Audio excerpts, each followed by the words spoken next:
respected viewers, we'll try to understand verse number 51 of chapter 5, Surah Al-Maidah. God says, "O you who believe, do not take for friends the Jews and Christians. They are friends with one another. Whoever of you takes them as an ally shall become one of them. God does not guide the wrongdoers." Now, in this verse, God commands the Muslims not to take for friends Jews and Christians. Why? The Quran itself gives the answer. In fact, they were the one, these Jews and Christians, what they did in Surah Anfal, chapter number 8, verse number 56. God says, they were the one who broke the treaty every time. Whenever you enter a treaty, they break the treaty. Can you befriend them? Then number 2, in Surah Anfal, chapter 30, the unbelievers had plotted to kill the Prophet or to expel him. So, if such is the case, can you befriend such people? That's why God enjoins not to take them for friends. Number 3, in chapter number 2, Al-Baqarah, verse number 120, it is very clear. Christians and Jews will never be satisfied with you until you follow their religion. So, those who want to change your religion, they are not happy with you because of your religion, your faith. So, can you be friends with those who want to change your faith? So, these are the reasons why Quran tells not to be friends. Having said this, the scholars say here the word wali is actually to be translated as ally. The word wali has multiple meanings. It means an ally, a protector, a patron, a supporter, and also a friend. But friend, the word wali doesn't mean friend. Friend is not a prominent meaning. The prominent meaning is protector, ally, guardian, patron, supporter, etc. Friend is also there.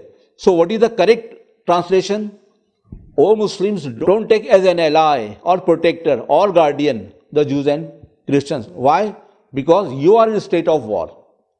The Muslims were in a state of war.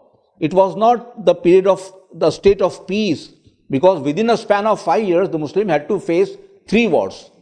And of course, the 13 years of persecution. This was the reason. It was a defensive measure.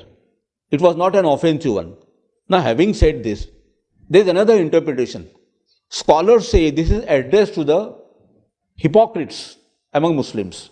Those who were earlier under the influence of Jews, they embraced Islam, became Muslims to take the benefit from the Muslims, and at the same time, they wanted to benefit from the Jews, etc. The Jews were a very powerful community, rich, well off, and they were very influential.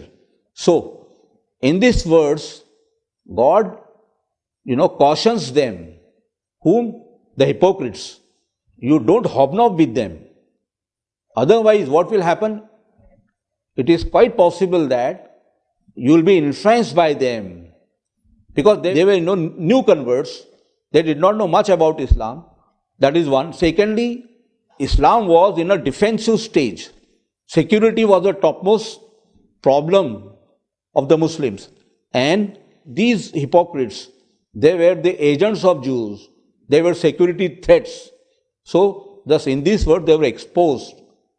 You don't hobnob, because it will be a problem of security. Then another important angle to this, in the same chapters, Al-Maidah, what is mentioned? Muslims are allowed to share meals with the Jews and Christians. Chapter 5, verse 5. The halal food you can take from them, and also you can invite them to have food at your homes. Then, in the same verse, chapter 5, verse 5, Muslims are allowed to marry the chaste women of people of the book from Jews and Christians.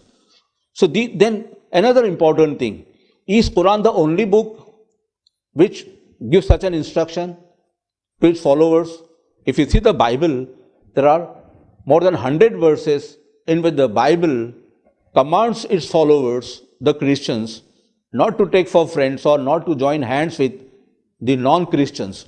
There are more than 100, but I'll give few examples. 2 John, chapter number 10, verse number 11. 2 Corinthians, chapter number 6, verse number 14. Matthew, chapter number 12, verse number 30. So this is a common, strategy of almost all the scriptures. When there is a threat, perception from anybody, You can't befriend the enemy. But this is a contextual words.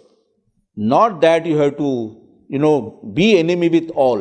Those who are friends, you be with friends. Those who are enemies, you be cautious. This is the instruction to the Muslim in that situation.